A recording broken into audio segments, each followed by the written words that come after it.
Okay. So when Broadway calls and a real housewife answers, I had no choice but to be in the building. I went to New York to see Anne Juliet, but let's be very clear. I am here for Kandi Burruss. Yes, Kandi from Escape, The Real Housewives of Atlanta. From writing hits to now owning the Broadway stage. This was a full circle moment, a culture moment. And honestly, I needed to see if she ate like I knew she would. So come with me as we walk down memory lane from Wednesday as I show you New York and Kandi in her finest moments. And with all of the My Read a Minute commentary, as you already know is coming. Let's get into it. Shall we?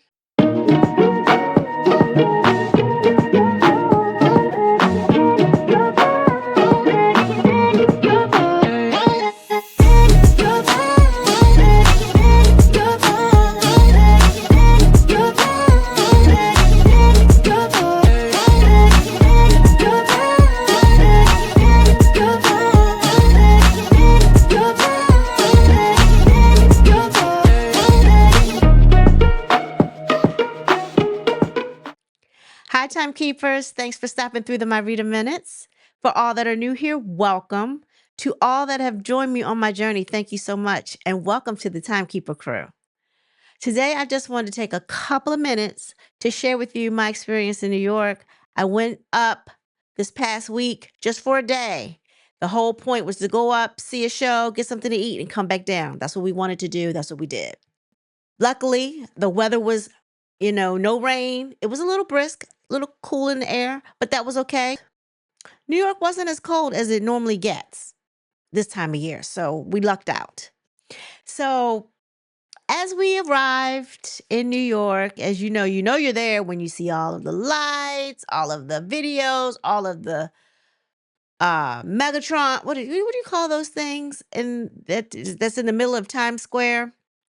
And all you have to do is stand in the middle of Times Square and look all around. You see the Megatrons, I guess. What are they, Megatrons? Where you see the big screens with all the different commercials and advertisements and signs and so forth.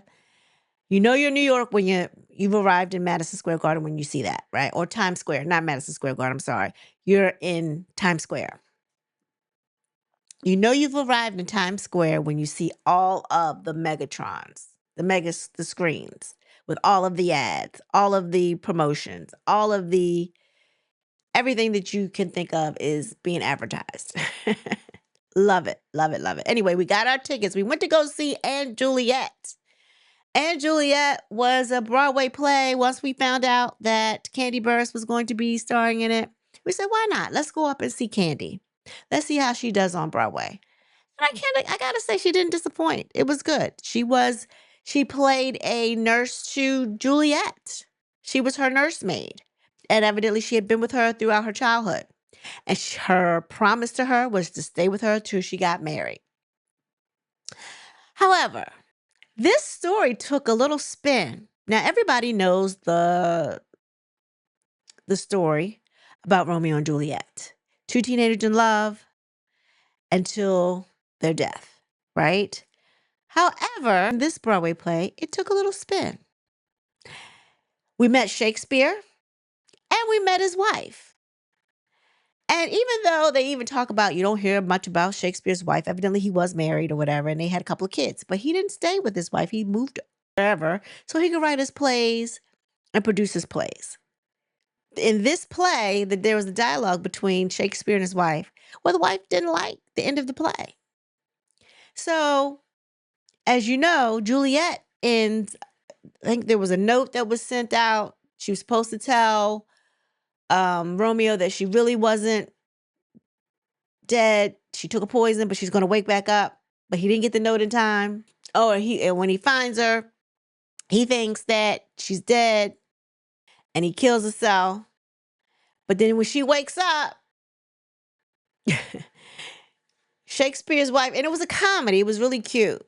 And she wakes up and she's like, she has the quill and she's writing. And as they're writing, you can see things changing in the actual play as they're writing it along. And she's like, you have the rest of your life. You have your whole life ahead of you. And it was so cute. So, but they use songs of today to tell the story. They have songs by Katy Perry, Britney Spears, The Weeknd, NSYNC, all these different songs. And it was really, really cute. I took pictures of the stage because you couldn't really take pictures of the actual performances. I kind of snapped the little things at the end where they were like, it was like the finale, like they were at the end of the show. I felt like that was safe to do, but I probably shouldn't have did that either. But I only got a glimpse of it. So maybe if my thing is flagged, they'll probably let me take it down. But for the most part, this is what I saw.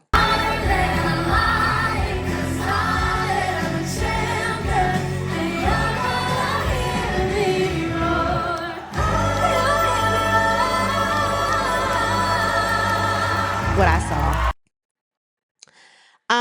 Kandi was very good. She sang, and people always say Kandi can't sing. Well, she sang in her octave because she has like a alto type voice. So she sang with, and she did pretty good. There was one high note or one note where she had to elevate, and it was only one. She tried her best. Of course, she just doesn't have a high octave, but she wasn't bad, right? And I have to say I was pretty pleased with the whole entire production. Um, the lady that played Juliet was very good. She looked like she might have been Latina. Um, I didn't see anyone else of note in the play, in the musical, but it was very, very good. I have to commend the entire cast. They put on a great production. I suggest you go see it. Also, just so you know, Hell's Kitchen, which is another musical that's running up there now.